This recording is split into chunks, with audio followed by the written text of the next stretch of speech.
Glória a Deus, amados irmãos, que a graça, a paz e o amor do nosso Senhor Jesus Cristo estejam abundantemente nos vossos corações. Queridos, primeiramente, é claro, gostaria de pedir perdão aos amados, que ontem eu não consegui postar o vídeo, tive problemas, aí não consegui, mas quarta-feira que vem volta normal. Hoje, excepcionalmente, estou postando aqui na quinta, mas o nosso dia é quarta-feira, tá bom? Quarta-feira que vem, dia normal de nosso estudo escatológico Daniel e Apocalipse. Amém? Queridos, aqui a aula número 5, queria só mostrar para os irmãos que aqui a apostila ela já está atualizada, tá? Vou mandar ali para os irmãos. Tá? Queridos, eu gostaria de aconselhar você, se você puder, claro, a leitura do capítulo 5, lá no livro de Daniel, é essencial, é maravilhoso. Só de você ler o capítulo 5 associado aqui com a aula, já está ótimo, glória a Deus, né? Além de ser uma leitura bem gostosa, amados, é uma história maravilhosa, o livro de Daniel é maravilhoso, então só a leitura do capítulo aqui associado com a aula já está bom. Mas se você puder fazer a leitura aqui, você acrescentar, porque a apostila ela é um acréscimo para conhecimento.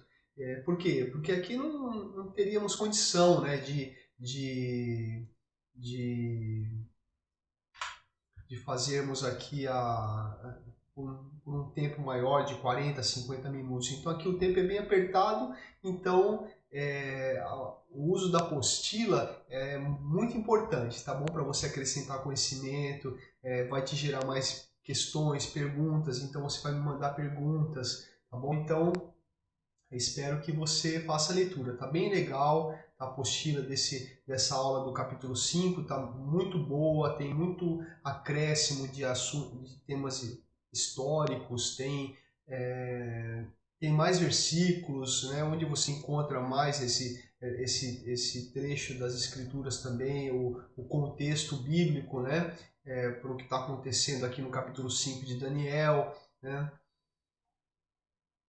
tá bom? Fora o que está sendo, o que vai ser dado na aula. Então, né, você tem todo um acréscimo, quer dizer, tudo acréscimo de conhecimento mesmo, tá bom, irmãos? Então, aconselho você, se você puder, fazer a leitura do capítulo 5, mais a leitura da apostila, tá bom? Vou já mandar o arquivo para os irmãos da apostila. Glória a Deus. Vamos lá? Aleluia. Aula número 5, a última festa. Amados, uma aula maravilhosa. Só para já dar uma introdução para os irmãos, o que está acontecendo? Qual é o ocorrido aqui do capítulo 5? O capítulo 5 nada mais é do que um cumprimento, né, da profecia bíblica já aqui que nós já falamos aqui no livro de Daniel, né? Você lembra lá daquele sonho, né, que Nabucodonosor teve, Daniel traduziu para o rei Nabucodonosor, você lembra daquele sonho que ele teve, que ele não contou o sonho? Lembra o que foi que ele sonhou? Isso, meus irmãos, parabéns! Ele sonhou com uma estátua, é isso mesmo! Oh, classe maravilhosa, irmãos! Os irmãos são fantásticos. Para tirar, vamos lá. E os irmãos lembram, né, que a estátua tinha cabeça de ouro, isso, parabéns! Para tirar 10. Agora o 10. O peito e os braços eram de perfeito, tirou 10, 10 para todo mundo. Glória a Deus, que classe maravilhosa, irmãos. Exatamente, aquela estátua que Nabucodonosor sonhou tinha a cabeça de ouro, o peito e os braços de prata. E esse capítulo 5 nada mais é do que o cumprimento dessa parte, né, dessa transição do Império Babilônico para o Império Persa, da cabeça de ouro para o peito de prata. Tá bom? Então é uma aula super importante nesse momento. O que está acontecendo? Eu sei que se você já leu o capítulo 5, você vai ver lá que o rei Belsazar ele fez um banquete, né? Um banquete ali de bebidas, de comidas, mas também um banquete idólatra também. e ele manda buscar os utensílios da casa de Deus, que haviam sido levados de Jerusalém para a Babilônia, e Nabucodonosor ali profanando os utensílios sagrados da casa de Deus, ele se utiliza ali no seu banquete, na sua orgia, na sua idolatria. E naquele momento daquele banquete aparece uma mão e começa a escrever na parede. E como aconteceu nos outros capítulos, né? Quando foi o sonho de Nabucodonosor da estátua, da árvore, né? O que aconteceu? O rei mandou chamar os adivinhos, os feiticeiros, né? Os sábios para interpretarem o que estava escrito ali.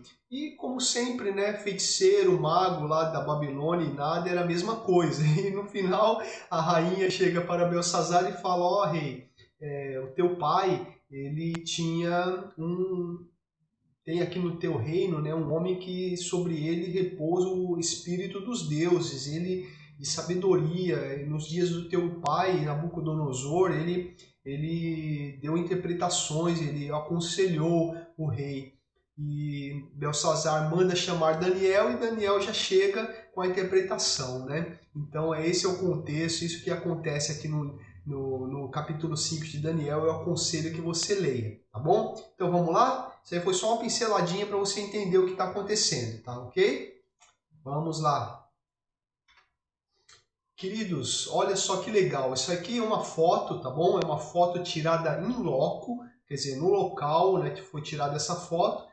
A minha sogra, ela era garçonete lá no palácio de Belsazar, e ali no momento que ela viu, ela já sacou a câmerazinha, por sorte tinha uma câmera, ela tirou foto lá da mão escrevendo na parede. Então temos aqui com exclusividade essa foto, exclusividade da Comunidade Evangélica da Paz e do curso teológico escatológico Daniel e Apocalipse. E temos aqui, graças à minha sogra, um beijo para minha sogra, te amo demais, minha sogrinha. E tá aí, nessa foto, retratando o que aconteceu aqui no capítulo 5 do nosso estudo de hoje. Vamos lá. Mas quem era Belsazar? Veja na apostila, você vai ver lá, tem bastante conteúdo na apostila, mas para você, eu vou passar aqui para os irmãos. Aqui, ó. Esse aqui é o site, é o Wikipedia, tá? Não é um site muito bom de pesquisa, mas pelo menos ele tem aqui, né, dá para a gente puxar essa informação aqui, né? Belsazar era filho de Nabonido e Nitocris, filha de Nabucodonosor. Então, se Nitocris, mãe de Belsazar, era filha de Nabucodonosor, então Nabucodonosor era avô de Belsazar. Tá bom? Então, por quê? Porque isso é importante. Se você já leu o capítulo 5, você vai ver que Belsazar, quando a rainha fala ali sobre Daniel, ele fala sobre... a rainha fala assim, olha, porque nos dias do teu pai, Nabucodonosor, na verdade ali pai não é pai no seu estrito senso da palavra, é como um antecedente, aquele que é um genitor, aquele que te gerou, né? Então, a rainha ali, ela não está... A palavra pai, assim, não foi uma tradução muito boa, mas por que isso é importante? Vamos lá. Você vai entender por que isso é importante. Olha só, em 590 a.C., Jeremias havia profetizado. Olha só, está lá em Jeremias 27, 6 e 7. Assim me disse o Senhor, e agora eu entregarei todas essas terras nas mãos de Nabucodonosor, rei da Babilônia, meu servo, e todas as nações servirão a ele, e a seu filho, e ao filho de seu filho, até que também venha o tempo da sua própria terra, quando muitas nações e grandes reis se servirão dele. Olha só, amados, a perfeição da profecia de Jeremias. Quer dizer, Jeremias está falando assim, olha, eu dei todo esse reino, todo esse poder, foi eu que dei para Nabucodonosor, meu servo, e ele vai reinar. Ele, o seu filho e o filho do seu filho. Quem, irmãos? O seu neto. Quem? Belsazar. E nos dias do seu neto, será o tempo, né, que ele, na verdade, ele vai ser quando muitas nações e grandes reis se servirão dele. Então, quer dizer, Jeremias estava profetizando ali o fim ali já do Império Babilônico. E como isso é gostoso, irmãos, e na verdade é a maior motivação que eu tenho de estar aqui nesse curso aqui com os irmãos, é de nós nos motivarmos a crermos, amados, nas profecias bíblicas, a crermos nas Escrituras, que tudo que Deus falou se cumprirá. Olha a perfeição da profecia de Jeremias. E se cumpriu, as pessoas foram pegas de surpresa. Será que nós também seremos? Será que eu, você, também seremos pegos de surpresa quando se cumprirem as palavras de Deus? Porque Belsazar foi pego, né? Então, o que é importante, queridos, é nós avivarmos o nosso coração esses dias aqui de curso escatológico, Daniel e Apocalipse, para nós crermos. Eu vou falar isso em todas as aulas. Os irmãos vão ver que em todas as aulas o pano de fundo maravilhoso, quer dizer, o tema principal é o Deus que cumpre a sua palavra, o Deus que zela pela sua palavra para cumprir. Amém? Então, olha só que maravilhoso, né? Mas glória a Deus. Aí você pode estar pensando, poxa, irmão Fábio, mas espera lá. Então, se a profecia já havia sido dada, você vai ver lá para frente que Isaías também profetizou esses dias, o próprio Daniel, né, através do sonho de Nabucodonosor, Jeremias profetizou esse dia, aí você vai, poxa, então se estava profetizado, então tadinho de Belsazar, né? Tadinho. Então, se já estava escrito, então o que ele ia fazer? Não tinha nada ele fazer. Ele simplesmente estava lá na hora errada, né? No lugar errado e na hora errada, né? Coitado, né? Só que, amados, esse é um princípio bíblico maravilhoso. Que Deus, queridos, Ele sabe, Ele anuncia o que Ele vai fazer, mas justamente nesse momento que Belsazar ele está sendo tirado do seu poder, na verdade é o momento que Deus está dando fim, né? Quer dizer, dando um basta no orgulho, na arrogância de Belsazar.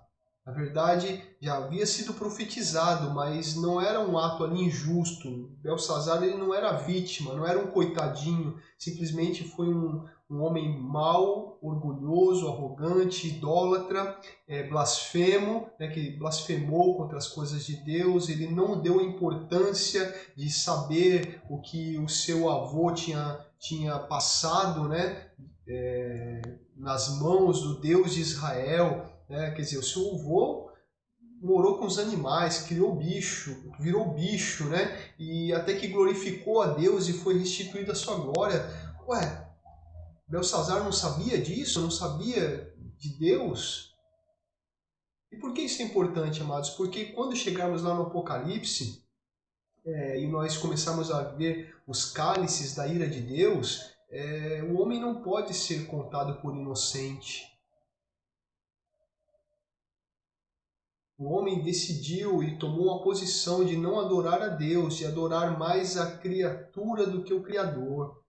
O homem tomou uma posição de querer ser Deus, de se rebelar contra as coisas de Deus. Então, quando vier os cálices da ira de Deus, quando vierem os cálices, quando Deus começar a julgar a terra, e o homem não vai poder alegar inocência.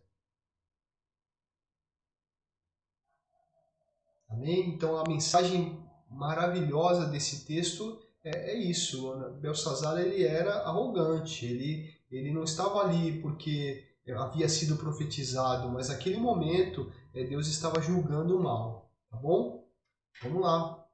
A gente vai ver mais isso para frente, tá? Então vamos lá, o sermão de Daniel e Belsazar. Então quando os magos, os feiticeiros não resolvem, não decifram o que aquela mão escreveu, o que significava aquele escrito, mandam chamar Daniel. Por quê? Porque a rainha falou assim, olha, tem Daniel, chama ele que ele vai saber. E Daniel já chega, irmão, já com a interpretação e já chega batendo doído. Já chega jogando na cara do rei olha, o Deus Altíssimo, que havia ele que deu poder para o seu avô, esse império que o seu avô construiu, foi o Deus Altíssimo que deu. E quando o seu avô se encheu, quando Nabucodonosor se encheu de arrogância, de orgulho, Deus o abateu, o Deus Altíssimo o abateu. E ele foi morar com animais. Daniel fala isso para Belsazar. E quando quando Nabucodonosor redobrou a sua consciência e glorificou a Deus, aí foi restituído a sua glória, o seu poder.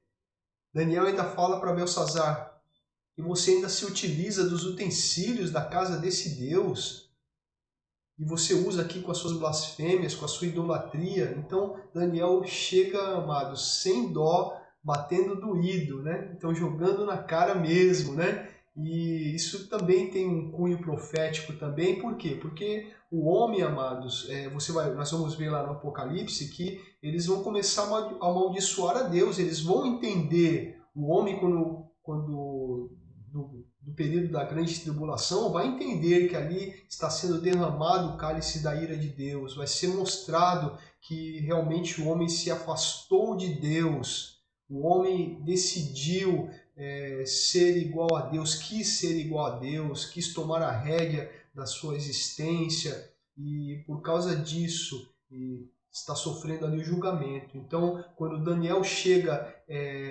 dando aquele sermão, né, maravilhoso em Belsazar, na verdade também tem uma mensagem profética ali também, que o homem vai saber por que está acontecendo aquilo. O que está acontecendo ali no período da grande tribulação, vai haver consciência do homem que é fruto do seu pecado, é fruto da sua maldade. Vamos lá para a mensagem. Então a mão escreveu Mene, Mene, Tekel, Ufarsim. Então vamos lá. Mene, numerado, contado. Tekel, pesado. Parsim, divisões. Parsim ele é plural de peres, que é divisão. Então vai ser dividido em vários pedaços, em divisões, né? Deus havia contado o reino de Beltesazar e acabado com ele. Belsazar havia sido pesado na balança e achado em falta, seu reino havia sido dividido e dado aos medo-persas. Essa é a tradução e a interpretação que Daniel deu ali para Belsazar. Então o que acontece naquele momento que Daniel está dando a interpretação ali para Belsazar, o exército de Ciro, o que eles fizeram? As muralhas da Babilônia eram intransponíveis, eram muito altas. Só que a grandeza do homem é a fragilidade, né, diante de Deus. Né? O que os medo-persas fizeram? Desviaram um rio que passava debaixo da muralha, e eles passaram por baixo da muralha, invadiram a cidade, quando deram conta não deu tempo para nada, e naquela noite se cumpriu a profecia, se cumpriu o sonho de Nabucodonosor, caiu a cabeça de ouro e começou o reinado persa. E você vai ver aqui também Isaías, 175 anos antes, ele já havia profetizado sobre aquela noite, né? Aqui Isaías 13, capítulo 13 e 14, 44 e 45. Jeremias, o texto que nós lemos lá em Jeremias 27, e em 50 e 51 também, está falando ali sobre Ciro também, em 44 e 45 de Isaías. E o sonho de Nabucodonosor, né? Que nós já falamos, havia se cumprido o momento da transição aqui. Vou colocar aqui o apontador de laser. Aqui do Império Babilônico, que era a cabeça de ouro, para o Império Medo-Persa, que era o peito e os braços de prata.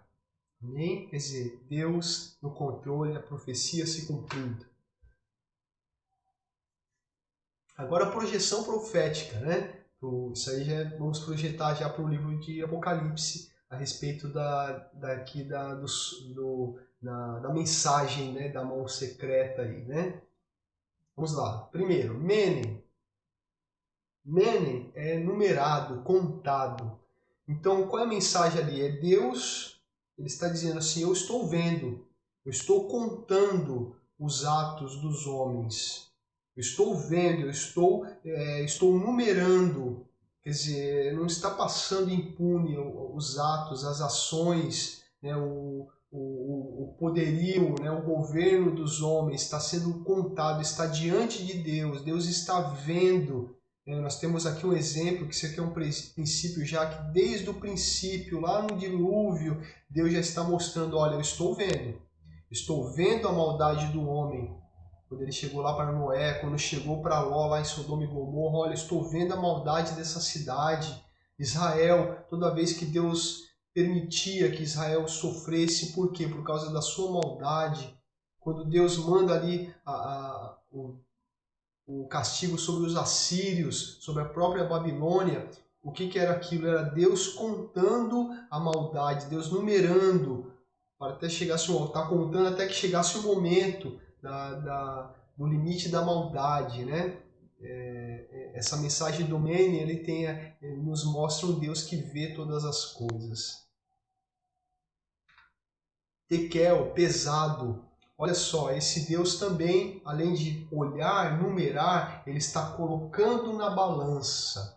Quer dizer, olha só, aqui está o desenho da balança aqui na nossa tela, aqui, né? Quer dizer, a balança, quer dizer, está colocando as obras más dos homens, toda a maldade, injustiça, imoralidade, perversidade, impiedade, todo o mal que o homem é capaz e tem feito, né? Num lado da balança e pesando, né, também, porque podemos ver que há atos bons dos homens, né? O homem faz atos bons, apesar que a palavra de Deus é muito clara em dizer que a bondade do homem, a justiça dos homens é como um trapo de imundícia, que não serve para nada, né? Toda a nossa os nossos atos de bondade ou são com interesse ou dificilmente são legítimos, né? Então, pesado foste na balança. Então, o que Deus está falando? Eu estou pesando, por quê? Porque eu sou um Deus justo. Quando vier o castigo, quando vier os cálices da ira, quando o homem colher o fruto da sua maldade, foi por causa que foi pesado. Diante de um Deus justo, balança justa, conferida, que é a balança de Deus. Ponto 3, reinado dividido. No momento que Deus numera, pesa, confere, e aí ele fala assim, chegou o limite, chegou a maldade do homem, agora é hora de encerrar, dividir o reino. Isso vai se cumprir lá no Apocalipse, quando realmente o domínio dos homens sobre a terra, o momento do fim daquele período, né, que o homem decidiu tomar as rédeas da humanidade, as rédeas do mundo. O homem decidiu ser igual a Deus, querer ser igual a Deus, buscar grandeza, poder. É o momento que Deus vai pesar na balança e vai acabar com o reino dos homens, né? E vai estabelecer o seu reino para sempre. Amém? Glória a Deus. Assim como na aula passada, né, como todas as aulas temos falado, né, em quase todo o livro de Daniel, os atos que ocorreram no capítulo 5 servem como pano de fundo para o livro de Apocalipse. Tá bom? Então, quando nós chegarmos lá no Apocalipse, amados, nós vamos, diante desse conteúdo, é por isso que nós estamos indo devagarzinho. Cada dia a gente vê um capítulo. Até assim, eu sei que os irmãos estão brincando, irmão, a aula tá pequena, vamos ter um pouquinho mais, mas calma, vamos ter aulas que a gente, a partir de agora, da outra aula, sem ser essa agora 6 a 7 em diante, é o momento que Daniel começa a jejuar a Deus, buscar interpretação, confirmação, o que vai acontecer. Daniel começa a buscar a revelação e aí o conteúdo vai ficando mais denso, mais prático. Por quê? Porque até agora nós estamos usando o simbolismo dos acontecimentos históricos ali, fáticos que ocorreram ali com Daniel, e aí nós vamos passar depois para a parte mais densa, né, da profecia mesmo em si. Aí sim, quando chegarmos lá nas 70 semanas de Daniel, irmãos, temos temos conteúdos aí maravilhosos. Por enquanto, nós estamos colocando um pano de fundo, estamos usando a lupa, né? Quer dizer, quando chegarmos lá no Apocalipse, nós vamos poder interpretar ele através da lupa do livro de Daniel, né? Amém? Assim como o Império Babilônico caiu, toda a rebelião contra Deus, representada na figura da prostituta, você vai ver lá em... Né, se quiser adiantar, né, irmãos? Está lá também no capítulo 17 e 18. Mas toda essa rebelião contra Deus cairá. Tá bom? Assim como caiu a Babilônia, nesse capítulo 5, também toda arrogância, todo orgulho, toda rebelião do homem também vai cair e Deus vai estabelecer o seu reino, o reino para sempre. Amém? Glória a Deus. Então, se você tiver alguma pergunta, alguma observação, manda aqui para mim, que vai ser um prazer estarmos juntos, tá bom? Leia o capítulo 5, leia a apostila se for possível, tá bom? Amados, vamos continuar orando. Me parece que até o final do mês o governo vai estar mudando aí as regras, vai estar liberando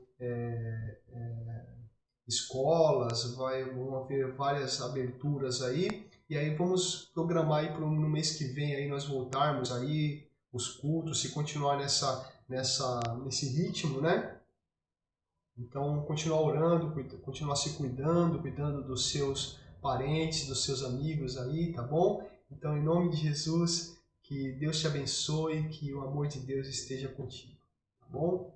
Fica na paz do Senhor.